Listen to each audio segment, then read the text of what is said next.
a este tercer día de la Conferencia Internacional RELACME. La sesión número 4 se llama Big Data, tecnología para un mejor uso de registros administrativos y grandes bases de datos.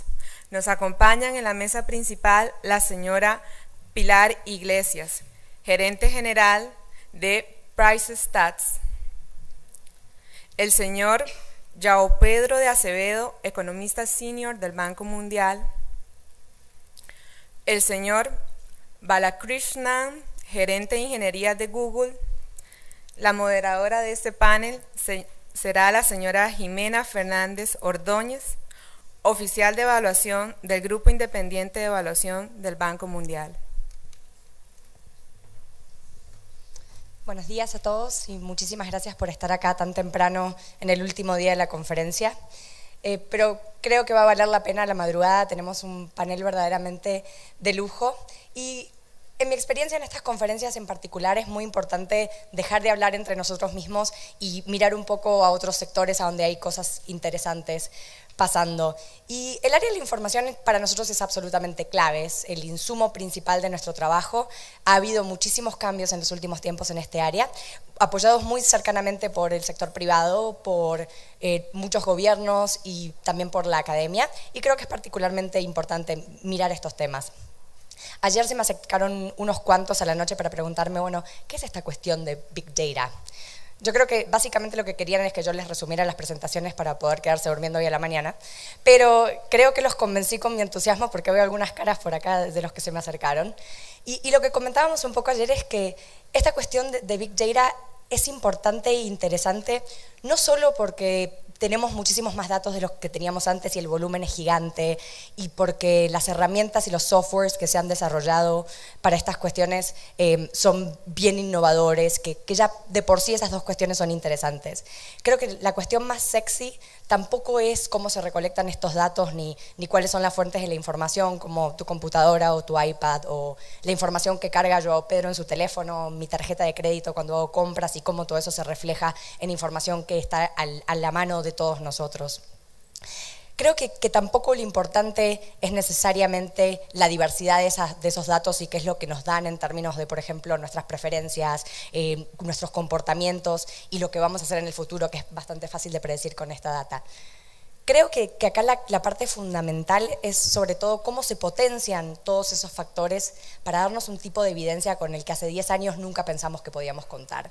Y esto nos da muchos beneficios en cuanto a lo que podemos acceder, pero también nos trae muchos desafíos.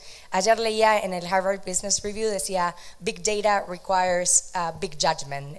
Esta cuestión de los grandes datos también requieren muchos juicios de valor por detrás. Y ahí creo que está la parte más interesante de esta cuestión. Ver verdaderamente cómo podemos aprovechar esta oportunidad de tener esta evidencia para cambiar radicalmente la manera en la que tomamos decisiones y para sobre todo ver cómo podemos mirar, pasar de esta información a acciones concretas que nos puedan llevar verdaderamente a cambiar las políticas y verdaderamente hacerlas más inclusivas. Así que sin mucho más voy a dejar a este panel maravilloso que tenemos para que nos cuenten un poco de sus experiencias, de sus innovaciones, para que después abramos una discusión que creo que es la parte más interesante sobre cómo podemos usar desde el ámbito de monitoreo y evaluación estas cuestiones maravillosas que han estado haciendo, cómo podemos también contribuir nosotros a estos desarrollos. Y bueno, así que los dejo con Pilar, que Pilar, como han ya comentado, es la cofundadora y CEO de PriceStats, que es una agencia de estadísticas diarias de inflación, una empresa. Antes Pilar trabajó para Booz Allen Hamilton en Nueva York como consultora, en particular en el área de salud, y también fue cofundadora y Chief Operations Officer en DigiCuenta, que era una compañía muy importante de pagos online en América Latina. Muchas gracias, Pilar. Gracias, Jimena. Y bueno, buenos días a todos y muchas gracias por venir al primer panel de las 8:30 de la mañana del miércoles. Gracias también a los organizadores de la conferencia por coordinar un panel en un tema tan interesante como es el de Big Data y por invitarnos a todos nosotros a presentar. Big Data, como decía Jimena, creo que se ha vuelto en un tema muy interesante, se ha vuelto un tema muy, muy hot en los últimos 2 o 3 años, como dicen en Estados Unidos, y con justificada razón por el abanico de oportunidades que realmente ofrece. Por un lado, a través de Big Data estamos teniendo acceso a bases de datos de un volumen impresionante, pero más importante aún, información que viene de fuentes a las que antes no teníamos acceso, porque o no existían o la captura de datos de esas fuentes se volvía muy complicada. Estoy hablando de las redes sociales, internet, teléfonos celulares y demás. Y también acceso a un montón de tecnologías, nuevas metodologías, nuevos approaches referidos a cómo almacenar, cómo procesar y cómo analizar toda esa información de forma tal de que sea útil para los usuarios y para la toma de decisiones. Y esta nueva información y estas nuevas tecnologías y metodologías ofrecen un potencial enorme, tanto para el sector público como para el sector privado, porque de golpe vamos a poder, ojalá, y este creo que es el gran desafío, resolver preguntas, responder preguntas que antes no podíamos responder por no tener datos o por no tener tecnología, y a la vez seguir respondiendo preguntas que ya podíamos responder, pero de una forma muchísimo más eficiente y mucho más efectiva. Lo que me gustaría hacer hoy es contarles justamente acerca de un ejemplo de una compañía de Big Data, una empresa muy joven que empecé junto a 2 profesores de economía del MIT, los profesores Roberto Rigobón y Alberto Cavallo.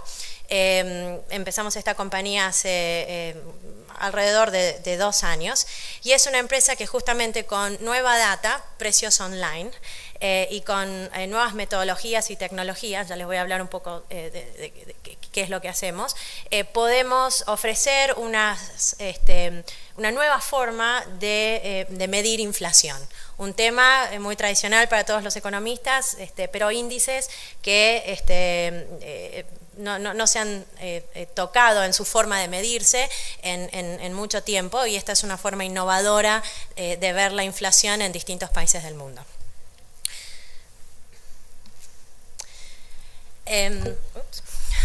Como les decía, PriceStats se enfoca en el desarrollo de índices de inflación diarios. Básicamente lo que hacemos es tenemos tecnologías de scraping, algunas propietarias, otras que compramos en el mercado, que nos permiten conectarnos a retailers alrededor del mundo. Imaginen como un ejemplo Walmart, por ejemplo, y vamos a productos específicos. Imaginen una botella de Coca-Cola. Cuando ustedes la ven online, típicamente miran se ve un montón de información, desde el ID del producto, fecha, la descripción del producto y el precio. Lo que hace el software es guarda toda esta información en una base de datos, y imagínense ese proceso no solo para una botella de Coca-Cola, pero para todos los productos que vende Walmart, y no solo para Walmart, pero para cerca de 1000 retailers alrededor del mundo. De golpe tenemos acceso a una cantidad de precios impresionante y muy interesante, porque se puede usar para estimar la inflación, y no solo estimarla, sino que updatearla en forma diaria. Básicamente esto lo que hace es reducir los costos de captura de datos de precio enormemente, y es por eso que entonces podemos buscar los datos todos los días. Tradicionalmente las oficinas de estadística alrededor del mundo necesitan gente que va físicamente a los almacenes, los supermercados y farmacias, buscan los precios, y después con esa información se calcula un índice de inflación que se publica mensualmente. Por eso nos gusta decir que en PriceStats tenemos como objetivo convertirnos en una fuente líder de índices de inflación diarios. El tener acceso a precios online trae 4 ventajas muy importantes para los temas referidos a medición de inflación. Por un lado, la información está provista en forma de real time, como les contaba recién, y eso permite entonces ofrecer cifras de inflación en forma diaria. La data está muy desagregada. o sea, obtenemos precios a nivel producto, lo cual da mucha flexibilidad a la hora de crear índices especiales de inflación. Supongamos que ustedes quieren conocer la inflación de un sector económico en particular, no sé, el café, o quieren entender la inflación de un grupo de retailers o de non-tradable goods. Todo eso es posible porque la información está muy desagregada y entonces podemos construir canastas de producto como queramos. También este approach permite cubrir una cantidad de países muy importante.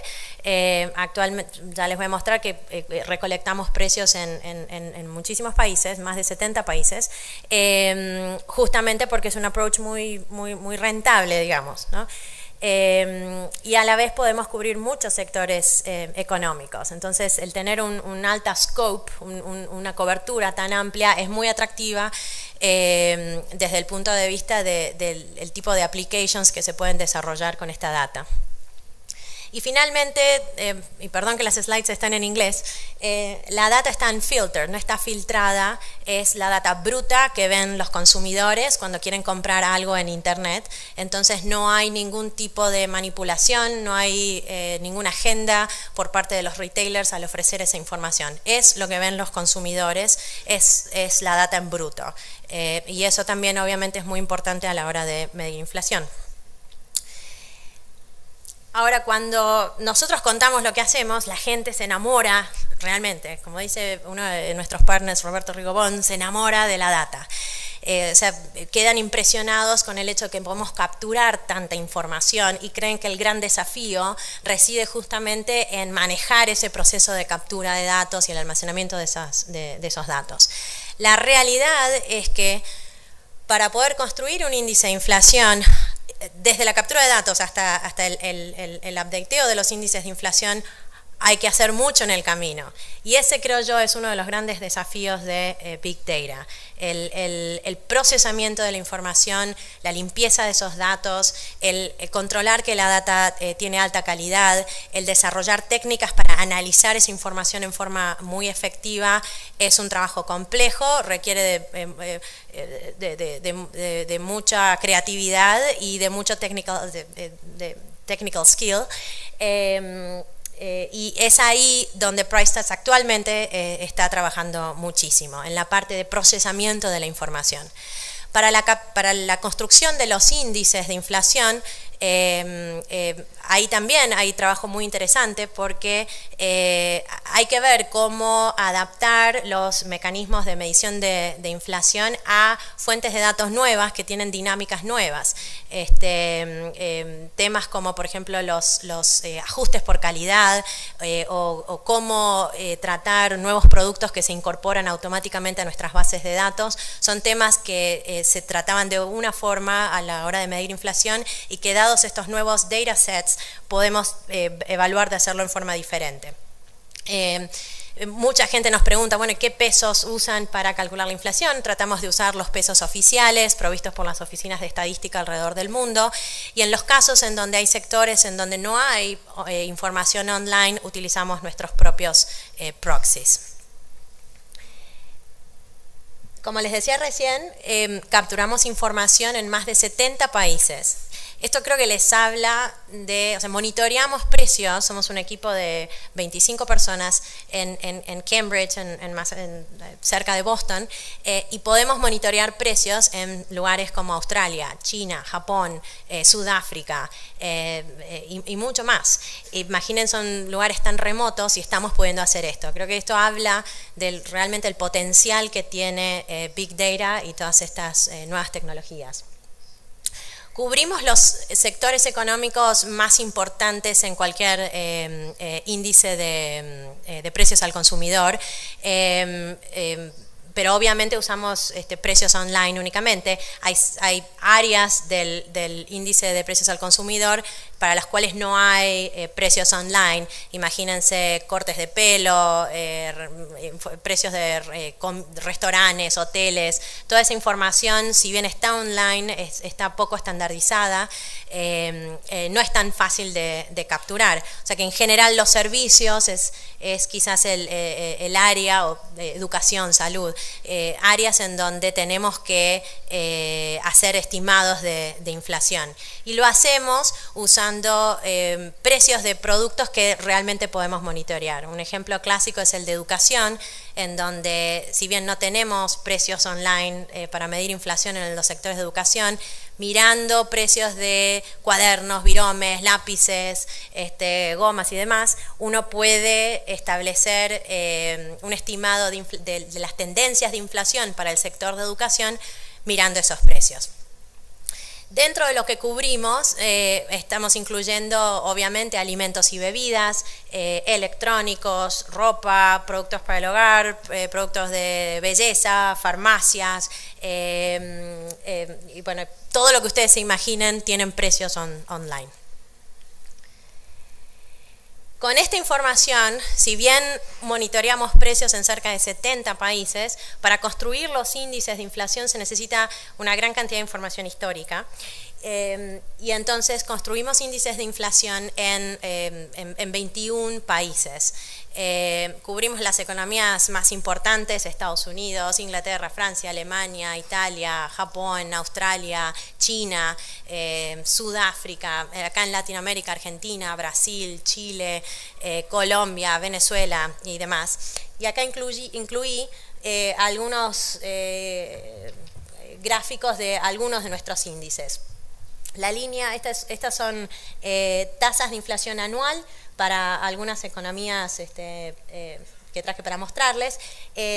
La línea azul es el índice, es la tasa anual de inflación oficial provista por las oficinas de estadísticas de cada país, y la línea naranja es la tasa anual de inflación estimada por PriceStats. Pueden ver cómo, con la excepción del caso de Argentina, un tema del que voy a hablar después, en general PriceStats logra seguir muy bien utilizando precios online las tasas anuales de inflación oficiales. En particular les quería mostrar el caso de Estados Unidos para ilustrar para qué todo esto es importante, ¿no? Porque como les decía recién, la gente se enamora mucho de la data, pero llega un punto en que uno dice, bueno, ¿y esto para qué? ¿De qué sirve tener un índice de inflación diario, ¿no? Lo cual es una gran pregunta. Y traje entonces el índice de precios que nosotros tenemos para Estados Unidos. De nuevo, la línea naranja es la de PriceStats, la línea azul es la oficial. Y marqué algunos puntos de inflexión importantes en cuanto a cambios de tendencias de inflación en Estados Unidos. Y me gustaría detenerme en uno en particular, que es acá al principio. Si ustedes recuerdan, en septiembre del 2008 fue la quiebra de Lehman Brothers, y casi inmediatamente pueden ver en el índice de PriceStats una acelerada caída del índice de precios al consumidor, mientras que la del BLS toma un tiempo en reconocer esa caída. Ese efecto de anticipación es la ventaja principal que ofrecen nuestros índices de inflación. Al poder updatear nuestros índices en forma diaria y además usar data que tiene condiciones que facilitan la anticipación, podemos anticipar cuál es la inflación que vamos a tener en el próximo mes o en los próximos 2 meses. En particular, a mí me parece que es muy interesante lo que se ve justamente después. A finales del 2008, principios del 2009, nuestro índice se recupera notablemente, mientras que el índice oficial del BLS tarda en recuperarse. Durante esos meses yo era consultora y trabajaba con muchos clientes en Nueva York, y vi como muchas empresas todavía seguían haciendo layoffs, dada la profundidad de la crisis de ese momento. Sin embargo, fíjense cómo, teniendo acceso a una nueva herramienta de cómo medir inflación, quizás esas decisiones no hubieran sido las mismas, porque, por ejemplo, nuestro índice reflejaba ya algunos síntomas de recuperación en la economía y no una mayor profundización. Así que la gran ventaja de nuestros índices es que podemos updatearlos en forma diaria y eso permite anticipar cuál es la inflación que va a ser. Y al tener esta nueva herramienta, las decisiones pueden ser tomadas en forma diferente. Construyendo sobre eso, les quería contar acerca de otros trabajos que hacemos en PriceStats y que también reflejan otras ventajas de usar precios online para la medición de inflación. Uno es el caso de Argentina, que supongo muchos deben estar con el que muchos deben estar familiarizados. Es un caso que conozco muy bien porque yo soy originalmente de Argentina.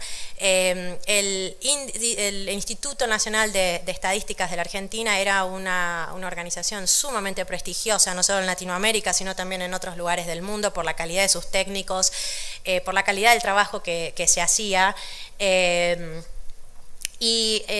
Hace algunos años fue intervenido por el gobierno nacional. Después de ese evento, comenzaron, antes y después del evento, los rumores de diferencias notables entre la inflación que anunciaba el gobierno y la inflación que vivía la gente en su día a día, son rumores que se hicieron cada vez más notables. A tal punto que el año pasado la revista The Economist, que publica tradicionalmente al final de su publicación semanal unas tablas con información económica básica de todas las economías, dejó de publicar el índice de inflación provisto por el INDEC por la falta de credibilidad que el INDEC estaba generando no solo en Argentina, sino también en otros lugares.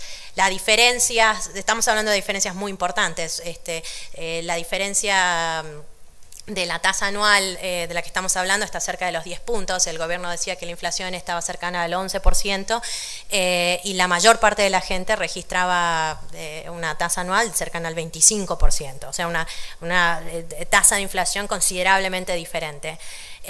Cuando The Economist salió a buscar alternativas fuentes de inflación, recurrió a nosotros como una forma alternativa de mirar la inflación. Nuestras cifras de inflación para Argentina son casi exactamente lo que muchos consumidores manifiestan y que incluso en muchas encuestas mencionan como la inflación más real, digamos, en Argentina.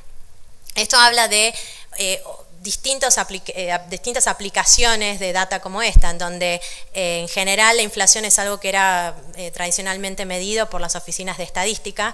Nosotros creemos que podemos ser una medida complementaria, nunca reemplazar, porque es el trabajo que se hace yendo a todos los supermercados y negocios es sumamente importante, pero sí ser una medida alternativa que pueda ofrecer nuevos puntos de vista. Y en este caso en particular, mostrar con datos muy concretos diferencias significativas entre la tasa oficial y lo que la gente paga en los supermercados, en las farmacias y demás. El otro caso que les quería, del que les quería comentar es el caso de nuestra relación con Naciones Unidas. Naciones Unidas comenzó hace unos 2 años una iniciativa que se llama Global Pulse, que tiene como objetivo justamente analizar cómo Big Data puede ser usada e implementada para políticas públicas, en particular aquellas en las que Naciones Unidas tiene algún tipo de participación, como por ejemplo el World Food Program. Comenzamos con una relación de research, de investigación, para tratar de ver cómo podíamos hacer cómo podíamos armar casos concretos de cómo usar Big Data para los efectos de public policy, de políticas públicas en el contexto de Naciones Unidas. y decidimos armar unos índices de inflación del pan para 5 economías acá en Latinoamérica como medidas muy concretas de cuando una población puede entrar una población en desarrollo puede entrar en dificultades dado aumentos significativos en los precios de un producto básico como es el pan. Imaginen poblaciones en zonas rurales, por ahí con difícil acceso a toda la infraestructura que por ahí existen en las ciudades. Ese era el caso, uno de los puntos de interés para Naciones Unidas.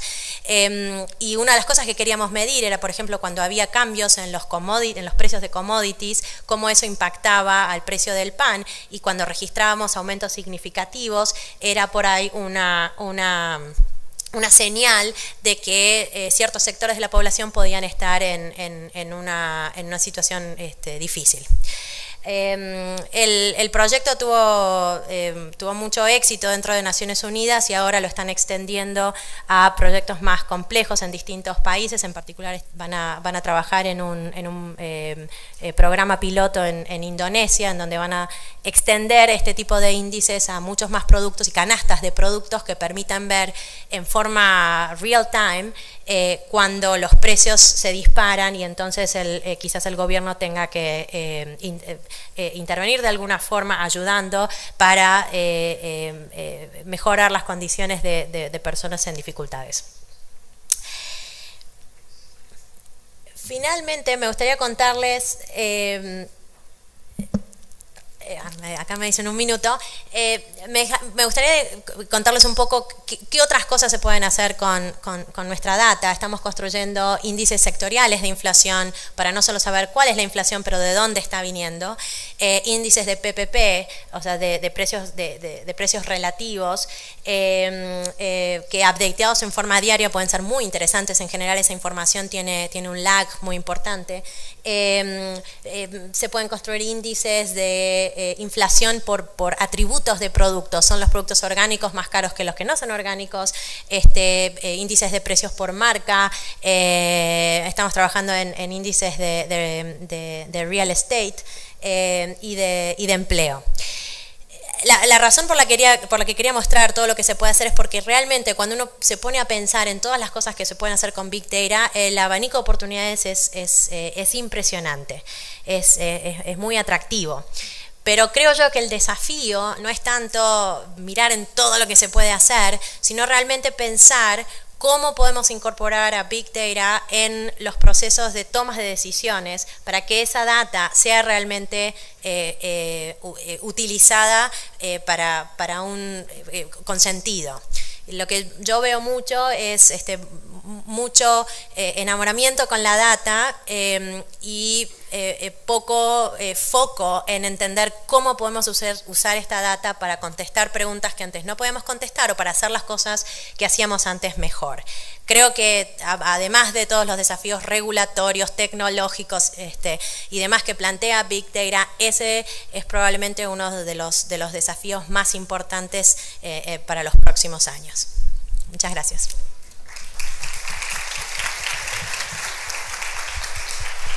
Muchísimas gracias, Pilar, por una presentación fascinante. Ahora vamos a pasar a Joao Pedro Acevedo, que nunca lo puedo pronunciar bien, Joao, lo siento. Es el más cercano y creo que voy a pronunciar el de Sri más acertado que el tuyo.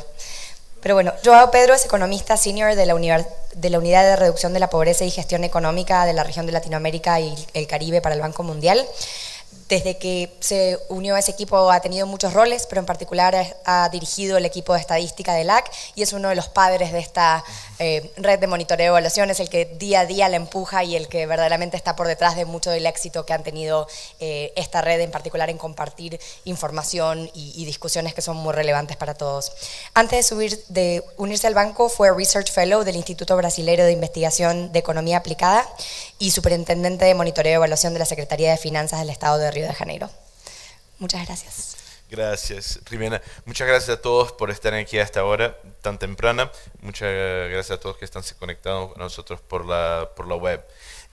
Yo creo que la ponencia que voy a hacer ahora, y perdón por mi portuñol, ¿no? Entonces voy a hacerlo sufrir un poco ahora, pero en primer lugar, pero la idea aquí es complementar los temas de Big Data. Uno de las expresiones que mucho se habla es el llamado crowdsourcing, ¿no? La colecta de datos de manera libre, amplia, y lo que pensamos en hacer es compartir una experiencia piloto que estamos concluyendo ahora en el Banco Mundial en los últimos 2 años, de un proyecto que se llama Listening to Lack. Y voy a contarles un poco la historia de este proyecto y sus diferencias y similitudes en relación a intervenciones o acciones del tipo de crowdsourcing, y algunos de los resultados que hemos tenido hasta el momento, ¿no? Y cómo pensamos avanzar esta idea adelante, llevar esta idea adelante. Y básicamente lo que se trata es la colecta de informaciones a través de dispositivos móviles, ¿no? Celulares o llamadas telefónicas, o sea mensajes de textos o también sistemas automáticos de voz, como el IVR, que se llama en esta industria. Entonces, imaginen, si podríamos ser capaces de nos comunicar, ¿no? En tiempo con las más diversas personas, de las más diversas situaciones de vida, en todas las partes del territorio, sea en áreas urbanas, sea en el campo, a cualquier momento del tiempo, diante de shocks, de crisis, o en situaciones normales, ¿no? Con la frecuencia que pudiéramos necesitar, ¿no? Cualquier que sea la frecuencia, una total flexibilidad de enviar esta comunicación, ¿no? Y más, que pudiéramos también acompañar a esas personas, no solamente saber la opinión de esas personas y un punto en el tiempo, pero ir más allá y acompañarlas, ¿no? Construyendo lo que nosotros llamamos datos longitudinales, datos de panel, que nos permite efectivamente acompañar las transiciones en el bienestar, ¿no? De los hogares. Imagine que pudiéramos hacer eso a un costo relativamente bajo, desde el punto de vista de quien lo implementa, y gratuito, sin costo ninguno desde el punto de vista de quien nos pasa esa información, ¿no? O sea, imagine que podríamos estar en contacto con miles y miles de hogares en nuestros países, en nuestra región, que pudiéramos estar en contacto con ellos de una forma sistematizada, a través de un instrumento comparable, no solo entre regiones, entre grupos sociales, pero también quizás entre países, ¿no? De nuestra región, que pudiéramos aprender sobre qué preguntas funcionan mejor con un país en una determinada circunstancia, y podríamos cruzar esas experiencias de manera muy ágil, ¿no? Imaginemos que pudiéramos tener estos datos del bienestar, ¿no? de los hogares, para podernos monitorear y acompañar e informar nuestro proceso de decisión en tiempo casi que real, ¿no? Bien, entonces ahora dejemos de imaginar, dejemos el sueño de lado, parquemos el sueño y nos volvemos un poco a la realidad, ¿no? Lo que tenemos para tomar decisión. Y eso fue algo que percibimos en la piel, como se dice, ¿no? En el pico de la crisis de 2008-2009, contra muchos de los gobiernos de la región, llamaban al Banco Mundial, ¿no? Y preguntaban, o sea, lo que hacemos, lo que está pasando aquí, cómo podemos entender las consecuencias de esta crisis en nuestras poblaciones más vulnerables, en nuestros grupos que están socialmente excluidos, digamos, ¿no? Bien, lo que percibimos es que tenemos una crisis, nuestros datos están muchas veces desactualizados, aunque la América Latina quizás sea la región a donde tenemos un número más grande de países que ya están haciendo encuestas continuas de hogares, como Colombia, Argentina, Perú, ¿no? Y ahora Brasil, que está entrando en encuestas continuas, que es un avance muy importante, ¿no? Pero en la gran parte de nuestros países, en particular algunos de los países que son más vulnerables, no tenemos esa flexibilidad, ¿no? Entonces los datos muchas veces vienen con 12 meses de desfasaje, ¿no? O de retraso, digamos. Además, los cuestionarios no fueron diseñados para las naturalezas específicas de determinados shocks que pueden estarse dando en ese momento del tiempo, ¿no? Y además esos cuestionarios no deben ser cambiados todo el tiempo, No es deseable esto. No te preocupes, Nancy. ¿No?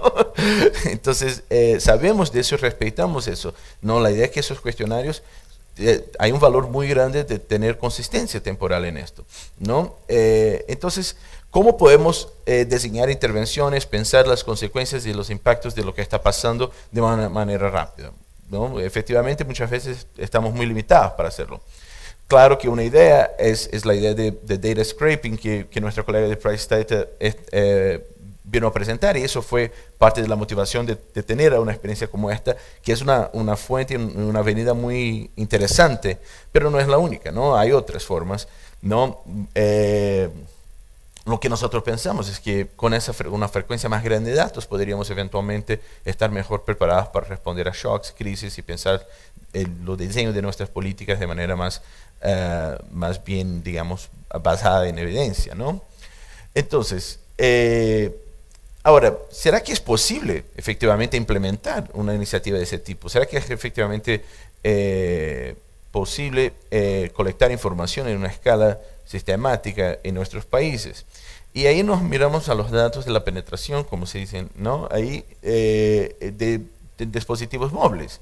Y lo que estamos percibiendo, por lo menos en el caso de América Latina, que ya tenemos países, incluso acá en Centroamérica, donde hay más celulares que gente, ¿no? En la edad de 25 a 65 años de edad, porque como muchos de ustedes ya saben, no es raro tener a alguien que tiene 3 celulares, está en la red A, B y C, porque en la A habla con su mamá y papá, y es más barato, en la B puedes hablar con sus mejores amigos, y la C hablas con, o sea, lo trabajo le dio, o C porque para hablar con sus hijos que están en una otra network.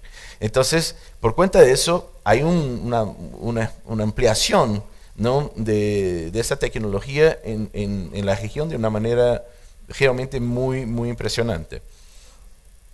Entonces, ¿cuáles quizás las innovaciones para ahí movernos al modelo de Listening To, que es lo que quería compartir con ustedes en esta oportunidad, que propusimos de parte del banco, ¿no? Porque nuestra preocupación no era una preocupación de hacer crowdsourcing, ¿no? Ya existen un montón de experiencias de crowdsourcing, experiencias muy interesantes.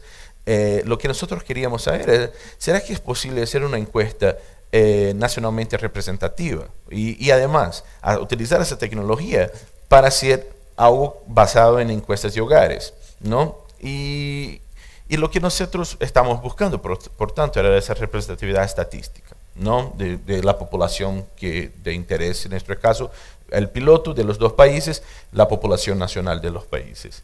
Además, teníamos el interés de hacer algo que fuera longitudinal, ¿no? Es algo que el crowdsourcing muchas veces es un medio quizás un poco pasivo de colectar información, ¿no? Tú lanzas una pregunta y ves quién la responde. Puede ser que 5 millones de personas se movilicen, puede ser que 50.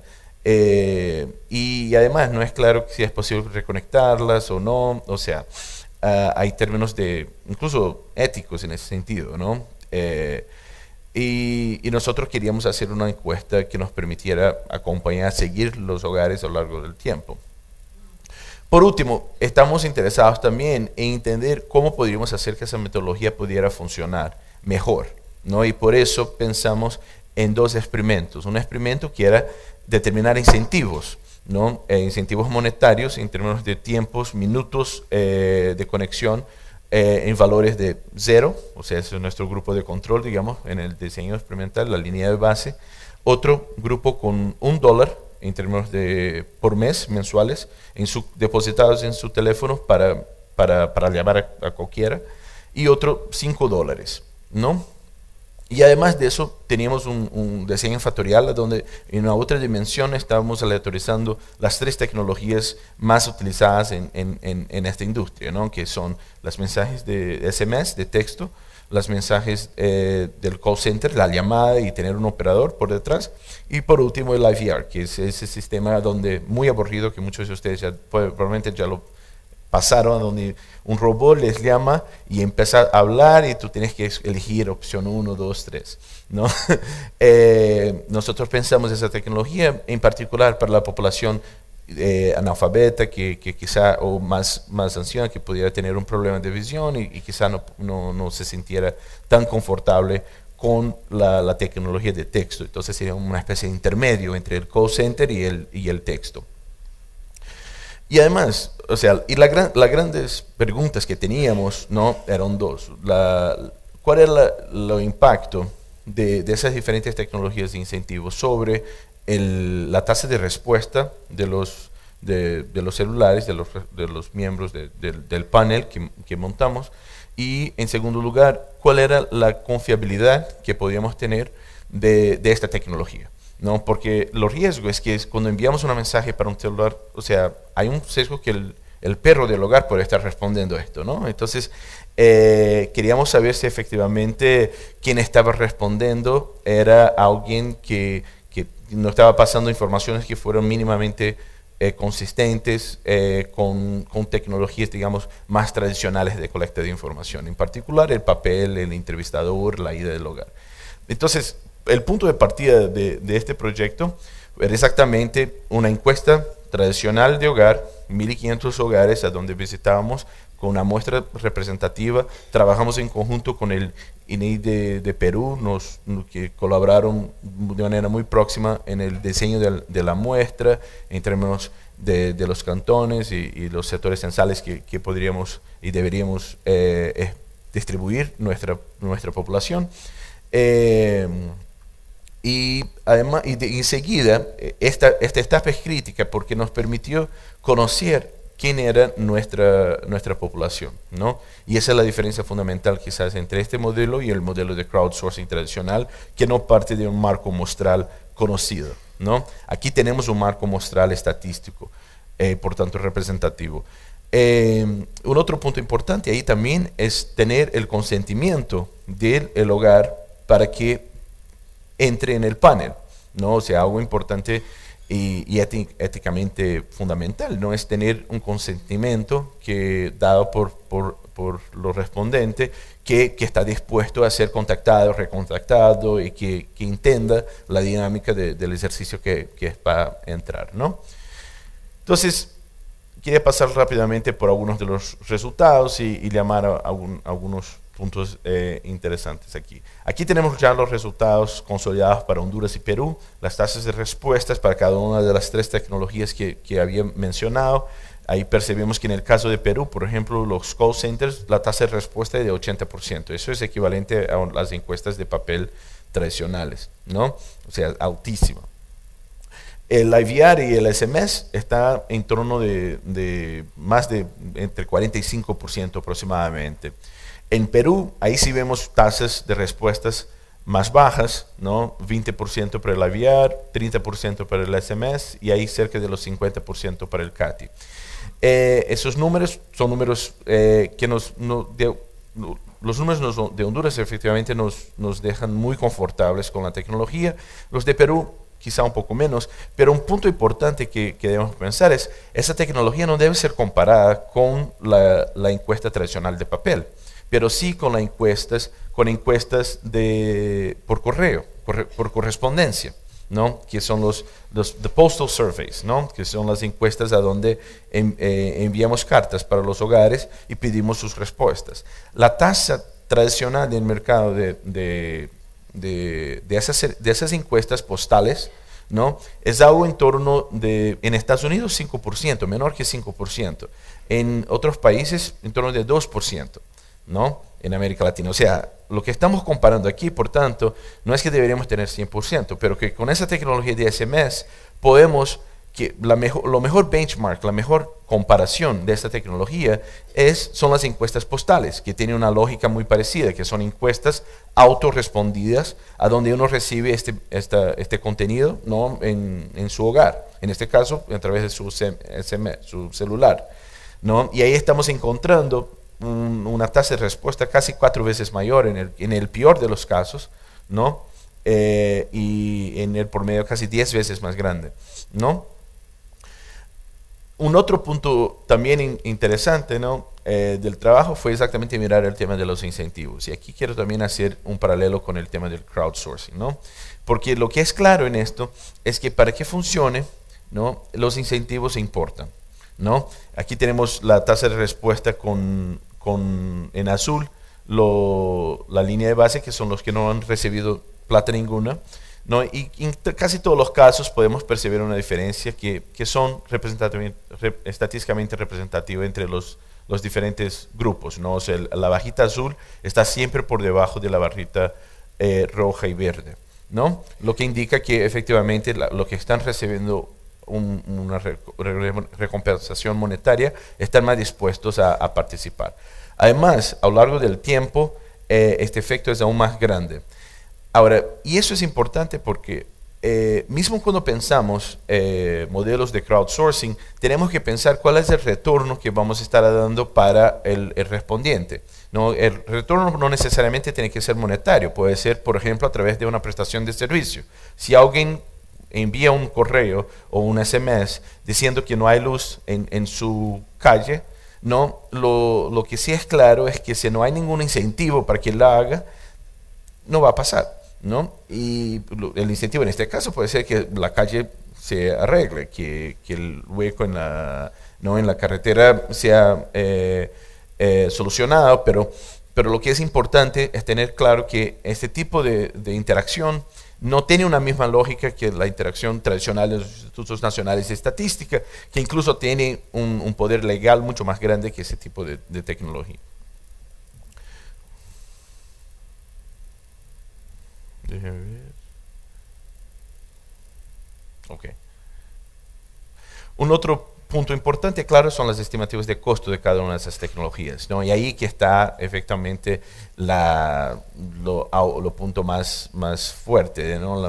de estos, ¿no? Que muestra muy claramente que cuando, o sea, lo costo del SMS está 5 veces más bajo que el costo del papel, y muchas veces el costo del CAT y de la llamada por call centers no es tan barato así en algunos de nuestros países todavía, ¿no? Entonces, algo para llevar en cuenta. Ahora, ¿cómo podemos hacerlo? No, yo creo que una parte interesante de este proyecto, que además de testear la metodología, de hacer el trabajo de campo y el pilotear ese concepto en esos dos países, nosotros también desarrollamos en parcería con una empresa de software, una plataforma para exactamente manejar este tráfico de mensajes de texto que fue desarrollado en código abierto y que va a ser disponible a cualquiera para que lo utilicen, sea en sus servidores, sea a través de la plataforma web, en la cloud, digamos, que estamos haciendo disponibles en algunas semanas más. Y eso, la idea, ¿cuál es? Es bajar el costo de entrada y para que los sector público no tengan que se preocupar en desarrollar una otra herramienta para esto, pero que podemos todos juntos desarrollar una plataforma común para hacer ese tipo de colecta de datos. ¿Cuáles son algunas de las consideraciones finales? Y aquí quería encerrar, ¿no?, mi presentación. Yo creo que en primer lugar es que esa tecnología sí funciona, ¿no? Ya sabíamos que uno podía enviar SMS para otros, pero no teníamos idea si podíamos hacer eso para hacer preguntas relacionadas al bienestar y la vulnerabilidad de los hogares en relación a shocks. Solo para darles un ejemplo, los tipos de preguntas que estamos haciendo eran relacionadas a seguridad alimentaria, seguridad en el mercado laboral, frecuencia escolar, salud, violencia, no crimen y violencia. Entonces, creemos que sí podemos enviar preguntas a través de esos sistemas y obtener respuestas que sean válidas, ¿no? Cuando hicimos las comparaciones con las respuestas que obtuvimos con el cuestionario de papel, con esa tecnología, las respuestas eran totalmente consistentes, digamos. Ahora, un punto importante en eso es que implementar este sistema no es algo que se puede hacer muy rápidamente, ¿no? Entonces, si países o sectores o ONGs piensan en serio en utilizar algo de esta naturaleza, es crítico planearse, ¿no? Y ser proactivo. Entonces, o sea, pensar cuáles son los grandes costos de entrada en este tipo de sistemas. Son dos. Uno es la muestra y el segundo es la infraestructura. La infraestructura puede ser parcialmente solucionada a través del sistema que les mostré en el slide anterior. Pero la muestra, esta sí es algo que toma tiempo y que puede tener costos grandes. Pero si ustedes la piensan, cómo incorporar preguntas de celulares por ejemplo, el número de los celulares, a las encuestas tradicionales o a los registros administrativos tradicionales que ustedes ya están colectando normalmente, este costo puede bajar, y puede bajar sustancialmente, porque eso es algo que ustedes ya lo están haciendo. Además, diseñar la muestra es algo fundamental, ¿no? Saber qué teléfonos van a llamar, en qué secuencia, ¿no? Eso también es bien importante, y tenerlo montado antes de la crisis, porque intentar hacerlo en el ojo del huracán, como decimos muchas veces, va a tardar mucho tiempo, va a generar retrasos y va a generar frustraciones de este sistema. Además, un otro punto que es muy importante, tener incorporado en los sistemas de registros administrativos o otras encuestas, también la pregunta del consentimiento, que este miembro del hogar está dispuesto a ser contactado a través de esa tecnología. Entonces, si ustedes preguntan el teléfono y tiene el término de consentimiento de los respondientes, están listos para poder implementar algo como eso en el momento que la crisis llegue. Y es claro que es importante también, por fin, tener en cuenta que tanto la tecnología que ustedes utilizan, pueden querer utilizar para hacer las preguntas, así como la estructura de incentivos, van a importar a la tasa de respuesta. Y algunas de las características sociodemográficas del hogar también van a estar correlacionadas a la tasa de respuesta. Pero eso en parte se soluciona por tener la línea de base. Por eso que es tan importante anclar ese tipo de trabajo, ese tipo de esfuerzo a una encuesta que sea representativa del país. Porque a partir de ahí uno va a poder saber efectivamente testear la validad de las respuestas que están recibiendo e entender los sesgos y que dependiendo de la naturaleza de las preguntas pueden ser de mayor implicación o de menor implicación. Y con eso quería reconocer los parceros que hemos tenido, ¿no? Parceros no creo que es una palabra en español. Me dijeron que en Colombia se utilizan parceros. Yo trabajo mucho en Colombia, entonces estoy tranquilo. Pero algunos de los colaboradores en este esfuerzo, que efectivamente hago, ¿no?, en red.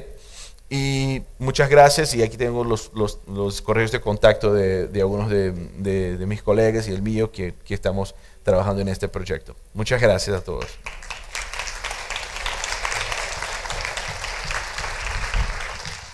Muchísimas gracias, Joao, por la excelente presentación. Ahora lo vamos a escuchar a Shri.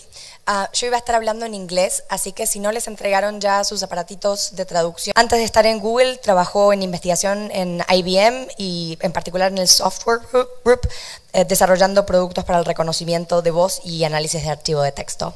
Muchísimas gracias, Shri. Please go ahead whenever you're ready. Thank you. Thank you for inviting me.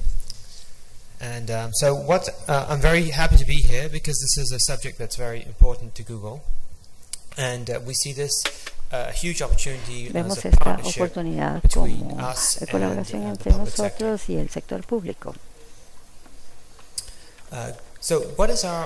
¿Cuál es nuestro objetivo? Fundamentalmente, la razón de que esto sea importante para nosotros es que utilizamos un navegador. Nosotros queremos hacer que los datos sean detectables, fáciles de explorar y reutilizables. Y vemos esto como una colaboración entre los proveedores de datos, o sea, instituciones, ONGs, instituciones que tienen datos, en lo que nosotros llamamos expertos o entusiastas de datos, gente que busca datos en los medios que están interesados en crear historias con datos, investigación educativa, que son sin fines de lucro y que quieren interpretar datos y luego crear contactos con esos datos. Los usos están ahí, son para la gente regular, la gente puede utilizarlos directamente o pueden buscar los datos en un artículo del diario o de alguna aplicación que alguien creó, y todos son importantes para crear este ecosistema.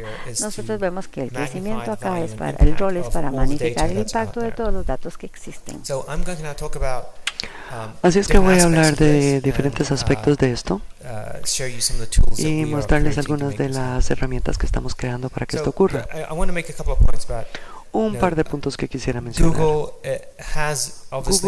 obviamente, es una compañía privada, estamos interesados en ganar dinero a través de la publicidad, pero lo que es más importante para nosotros es asegurarnos que los datos que están disponibles para nuestros clientes cumplan con sus necesidades.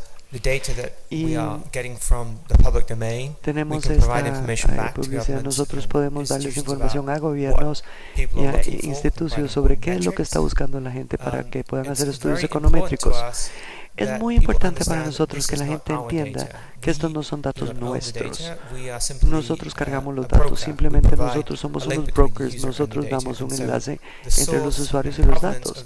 Entonces la fuente, la proveniencia de los datos es muy importante para nosotros y queremos asegurar que esto siempre esté claro. Esto lo queremos hacer de una manera que sea escalable y disponible a todos en el mundo. Este es un valor fundamental. Nosotros no queremos ser los dueños de sus datos son sus datos. Y lo que podemos hacer es que los usuarios sean sus usuarios. Entonces, más específicamente, ¿qué son las cosas que podemos hacer? Tenemos una serie de capacidades gratis que le permiten a las instituciones gubernamentales y los usuarios privados publicar datos en Internet. Nos aseguramos que cuando esto ocurre, se preserve la procedencia.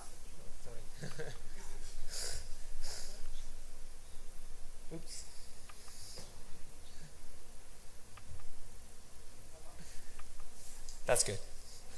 Yeah. I was pressing the wrong button. Era el botón que no era. Well, I hope that you got all of what I just said. Espero que ya hayan entendido todo lo que había dicho. Go over it again, but puedo repetirlo, pero no creo que quiera. Entonces, ¿qué podemos hacer? Tenemos una capacidad gratis de llevarles información a los usuarios. Nos aseguramos que cuando los datos estén ahí siempre se cite la fuente. Damos información sobre el tráfico a las agencias que nos dan la información y tratamos de cerrar la brecha entre que ustedes proveen los datos y entender cómo es que se está usando, cuántas personas lo están usando, qué le están haciendo la gente con esto. Además, que hacemos fácil para que la gente que usa los datos pueda visualizar esta información en sus propios sitios.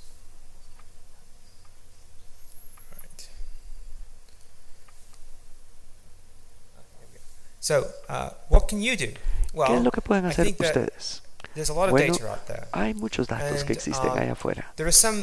Y estamos encontrando que el mandato está creciendo todos los días, así como la demanda. Pero hay diferencias importantes entre los datos que son fáciles de usar y datos que son difíciles de usar. Los formatos abiertos son mejores que los formatos cerrados. PDF es una buena manera de publicar datos, pero no permite que la gente reuse los datos o que reciban beneficios de estos datos. Entonces preferimos formatos como Excel, CSV o sencillamente texto, que es muchísimo más fácil para que la gente pueda reutilizar los datos. Hay desarrollo de APIs,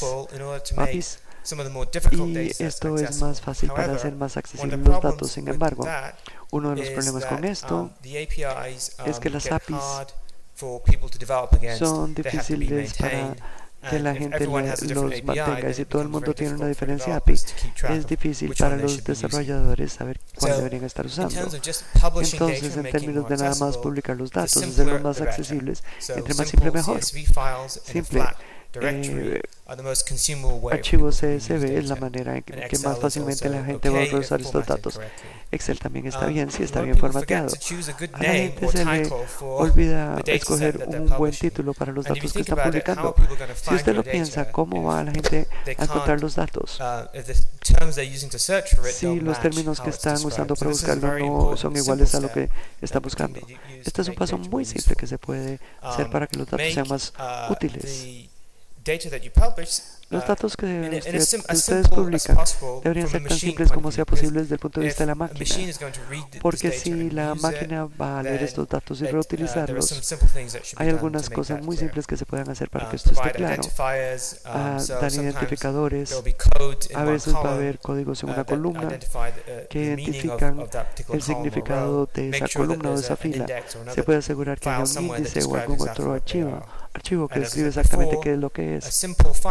Y como dije antes, una estructura de archivo muy simple con datos planos es muchísimo más fácil para, no solo para nosotros, para que todos puedan reutilizar estos datos, sobre todo con estructuras cambiantes. Un último punto son los metadatos. Esto es algo que a menudo se ignora. Son datos acerca de los datos. ¿Cuándo fueron recolectados? ¿Cuándo van a ser actualizados? ¿Qué es lo que hay adentro? ¿Cuáles son las columnas? Esta es información muy útil para que las máquinas entiendan y entiendan estos datos y para asegurarse que todos los datos aparezcan en las búsquedas. Y lo último, que siempre es un concepto más difícil, un tema más difícil, es la armonización de los conceptos. Geografía. Si se tienen diferentes conjuntos de datos con diferentes geografías, es difícil para que los personas que los utilizan puedan reutilizar los datos. Tengo un par de ejemplos acá de lo que es un buen formato y un mal formato. Es un poquito pequeño, pido disculpas por eso. Este es un archivo en Excel del Departamento de Educación en el Gobierno de los Estados Unidos, de la cantidad de financiamiento y lo que cobra cada universidad. Hay como 5.000 filas en este conjunto de datos. Lo que ellos hicieron acá es separar los metadatos, o sea, la descripción de lo que está contenido en cada columna y qué significa todo esto, y lo han puesto en una hoja separada. Eso fue lo primero que hicieron. Y pusieron además los datos reales que describen cada columna y cada fila que tiene datos en una hoja separada con una estructura muy simple. Se tiene entonces nada más una fila de encabezados y los datos en cada fila. Este tipo de formato es el más fácil para nosotros de manejar y supongo que para cualquier investigador o cualquier padre, digamos, que quiera ver esta información. Este es un formato más típico que vemos a menudo, donde los datos se están publicando, pero en un formato que se ve bien, que es bonito. Esto es un intento de que esto sea presentable y se lea bien, lo que es bueno para los humanos, pero en realidad es muy difícil de manejar para la máquina, porque se tienen filas adicionales. La primera fila tiene un margen, hay que quitar puntos, etc. Y los títulos de las columnas están en jerarquía. Entonces estas son cosas que podemos resolver potencialmente, pero es mucho más fácil si los datos se reciben en el formato correcto. Entonces, ¿cuál es la demanda? ¿Qué es lo que está buscando la gente? En esta transparencia muestro el volumen de búsqueda relativo para los diferentes tipos de datos, con base en un estudio que hicimos hace un par de años. Creo que fue como en septiembre, cuando hicimos muestreo de preguntas en inglés y tratamos de asignarlas dependiendo de si buscaban datos y qué tipo de datos estaban buscando. Entonces, lo que es inmediatamente aparente es que los datos que se buscan más en las preguntas tienen que ver con educación, luego desempleo, luego datos de demográficos como población. A la gente le interesa mucho lo que son impuestos, salarios, estadísticas de crimen, etc. Recientemente volvimos a hacer este estudio y resulta que no ha habido mayores cambios en los últimos 2 años. Por lo menos los primeros 3 son iguales. Y creemos que esto refleja mucho la demanda pública actual de los datos. Y hay una enorme diferencia en volumen entre el número 1 y el número 2. El número 1 es por lo menos 4 veces más prevalente que el número 2. Me quedan 5 minutos, así es que voy a hablar de algunas de las herramientas reales que tenemos muy rápidamente. La primera y la más importante es que cuando se va a Google y se busca algo, digamos la población de Costa Rica, se ve una respuesta ahí. Y esta respuesta se basa en información que nosotros hemos recibido de las agencias públicas. Tenemos la población aquí del Banco Mundial, tenemos otra información como capital, quién es la presidente, y esto se muestra a la derecha. Tratamos de contestar la pregunta directamente, mostramos información de cómo ha cambiado la población con el tiempo y damos otra información actual, pero todo esto tiene que estar relacionado con dónde recibamos la información. Tenemos una herramienta que se llama exploración de datos que le permite entrar en más detalles y explorar muchos de los datos públicos que recibimos de las agencias públicas. La otra herramienta que quiero mencionar en los últimos minutos y de la que yo soy directamente responsable es una herramienta gratis que está en Google Drive, que se llama tablas de fusión. Es una base de datos en la nube donde se puede cargar información, se puede publicar y compartir esta información con cualquier persona en el mundo y luego crear visualizaciones de alta calidad que puedan estar inmersos en el contenido de otras personas y mantener los datos a través de APIs. Un ejemplo de un usuario de esto es el estado de California. Ellos han puesto mucho de los datos de ubicación, digamos ubicación de hospitales, donde están ocurriendo estados, muchos de los datos de las finanzas del estado están en tablas de fusión. Nosotros somos los huéspedes, pero ellos se enlazan a través de su propio sitio. Para darles un ejemplo, en estas aplicaciones de las tablas de fusión se pueden buscar otros conjuntos de datos como tasas de desempleo. Si a ustedes les gusta una tabla, la primera, digamos, cuando se habla en Fusion Tables, muestra una visión tabular de la información, pero le permite a los usuarios explorar los datos, filtrarlos y hasta descargarlos. Todo esto es gratis.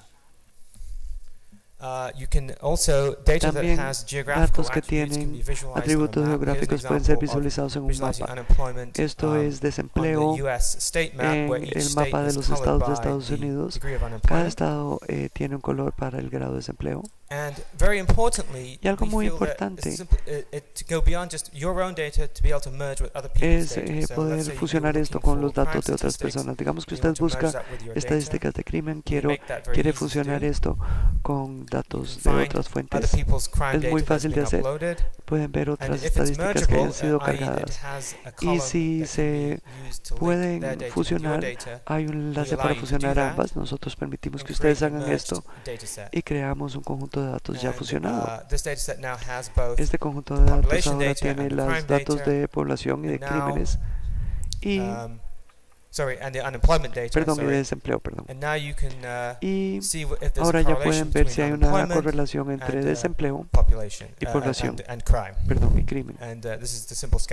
Y esto es un gráfico de dispersión muy simple que permitimos que usted pueda usar en su propio sitio.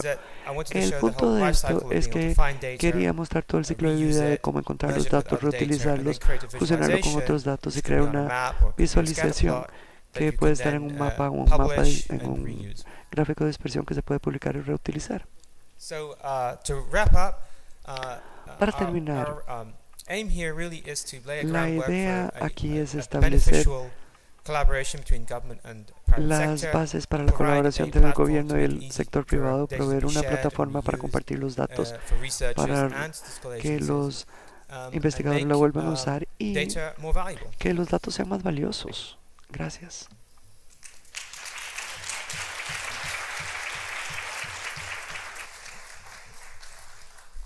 Thank you very much, Sri. Muchísimas gracias a los tres panelistas, que ha sido fascinante. Pilar nos contó un poco la experiencia de PriceStats, a donde no solo tuvieron innovaciones en cómo recaudar la data, pero sino aplicarla a un tema tan importante como es la inflación, cómo pensar para adelante en algunas otras aplicaciones que puede tener esto y sobre todo cómo incorporarlo a la toma de decisiones. Joao nos contó la experiencia de Listening to Lag y cómo ellos están usando esta cuestión del Big Data para hacer encuestas representativas, que de repente es uno de los challenges más importantes del Big Data, esta cuestión de la falta de representatividad o los biases, y nos contó básicamente también las estructuras de incentivos que están poniendo por detrás de eso para hacerlo útil y bien utilizable. Y Sri nos contó la experiencia de Google, a donde ellos están muy enfocados en hacer que esta data sea accesible y útil. Les contó un poco también cómo ustedes pueden contribuir con esta data y algunas maneras en las que la pueden usar. Así que creo que es un muy buen momento para abrir la discusión, para conversar un poco más sobre cómo podemos incorporar todo esto al área de monitoreo y evaluación y sobre todo a la toma de decisiones. para tener políticas públicas más inclusivas y cómo también podemos colaborar desde el área de monitoreo y evaluación para tener desarrollos más interesantes en el área de Big Data y de información en general. Así que vamos a pasar los micrófonos para que hagan las preguntas. Si les parece bien, vamos a tener 3 preguntas juntas, después les vamos a dar la oportunidad a los panelistas a responder y podemos hacer otra ronda de preguntas.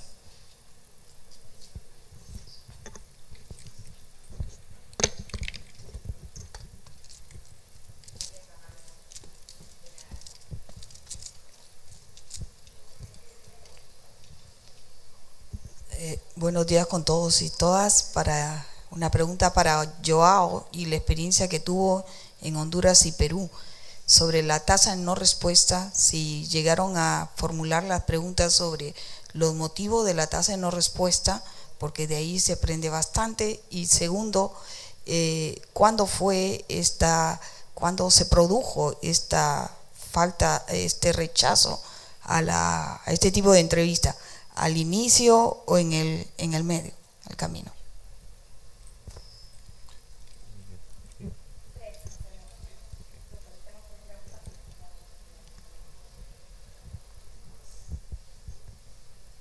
Sí, Eddie Ampie de Nicaragua. Retomando el caso de Honduras nuevamente, miraba realmente que el incentivo de plata, cuando vos mirás las estadísticas, dice que lo que no le diste es incentivo, con lo que le diste el incentivo realmente no fue grande. Quiere decir que no tuvo un impacto grandísimo el haber dado los $5, por ejemplo. ¿A qué se debe? ¿Investigaron eso?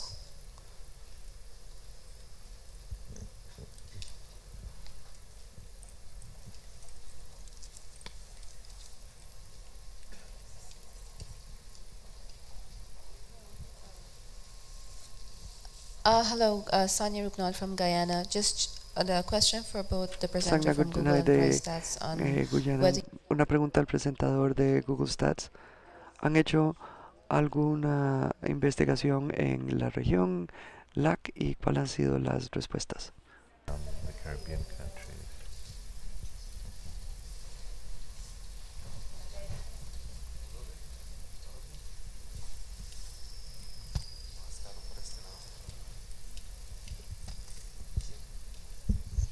Buenas, Nelly Guamaní de Perú.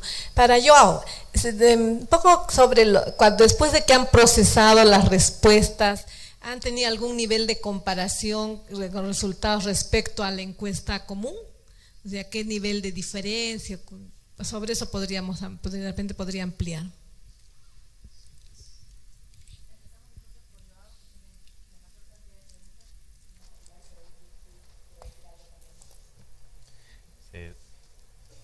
Eso se pasa cuando uno habla en portuñol, ¿no? Entonces la gente no te entiende. Debe ser por eso. Pero gracias. Pero muy buenas preguntas y yo creo que me dará la oportunidad en serio para complementar lo que hemos dicho muy rápidamente. En relación a la no respuesta, la pregunta de Nancy de INEI Perú, lo que hemos percibido es que hay una especie de o sea, los rechazos normalmente vienen en la primera ola, ¿no? Entonces, lo que hemos percibido es que 90% de los hogares que entrevistamos aceptan participar del panel.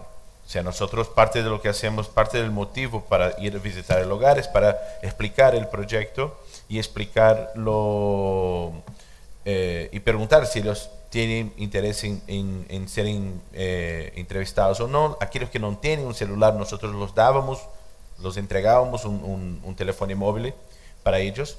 Y la tasa de rechazo ahí en esta etapa era mínima. O sea, solo 10% de los hogares rechazaban participar.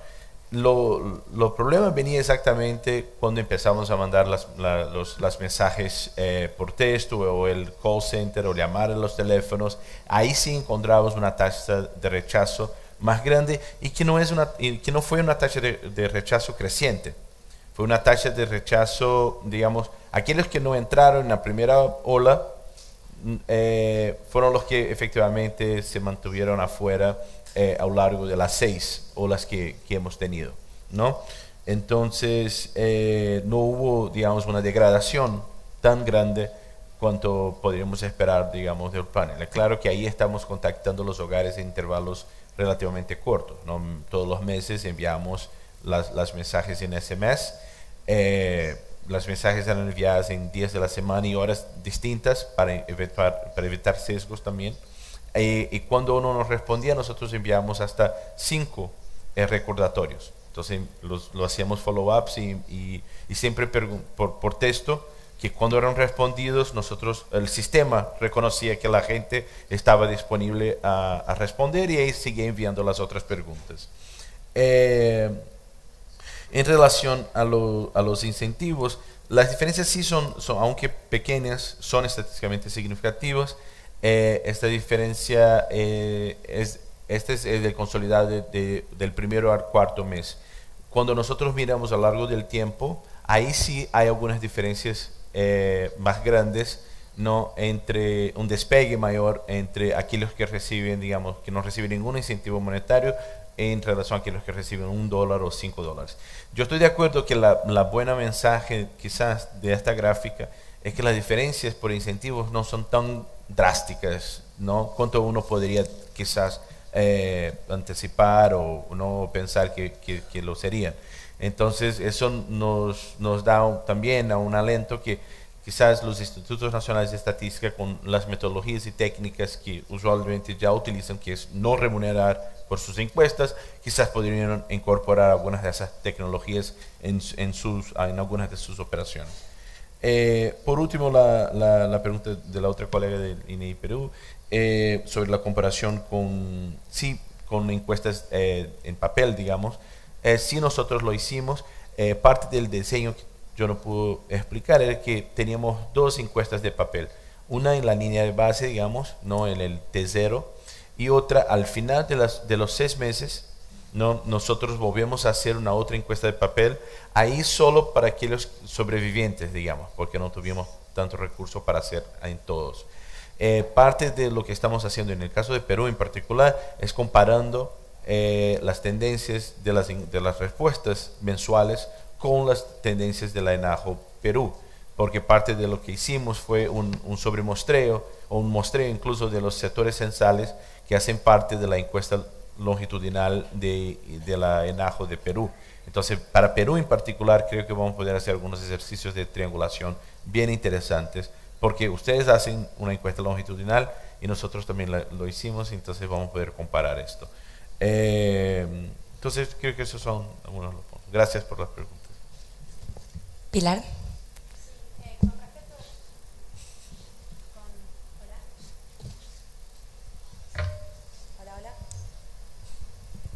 Hola.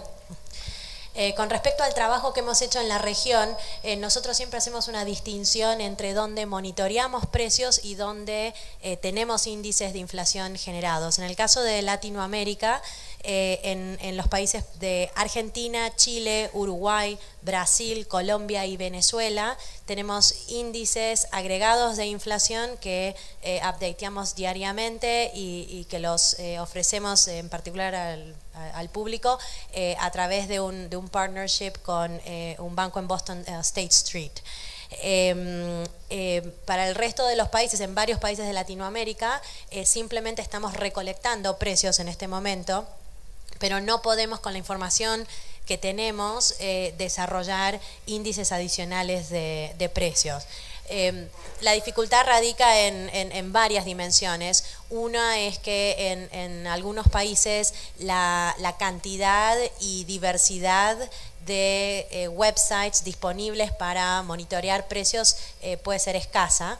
Y necesitamos poder cubrir una serie de sectores económicos importantes y tener varios puntos de precios para todos los sectores, por lo cual necesitamos una cierta densidad de retailers, de websites que podamos monitorear. La segunda dificultad también pasa porque por la cantidad de data histórica a la que tenemos acceso. Para los países para los cuales tenemos índices de precios desarrollados, contamos con significativa información histórica que nos permite testear la calidad de la data, nos permite correr modelos econométricos para evaluar que estamos realmente teniendo data que nos permite medir inflación en forma correcta. Y finalmente hay países en donde, imaginen por ejemplo el caso de Estados Unidos, muy pionero en el uso de Internet y del comercio a través de Internet. Los websites son muy estándar en sus diseños y eso hace la captura de datos mucho más sencilla. En muchos países de la región y también en Asia ocurre que encontramos websites con muy distintas estructuras, muy distintos patrones y estilos, y eso también hace difícil la captura de datos y termina reduciendo el número de websites efectivos que podemos usar para monitorear precios. ¿Tenemos alguna otra pregunta urgente?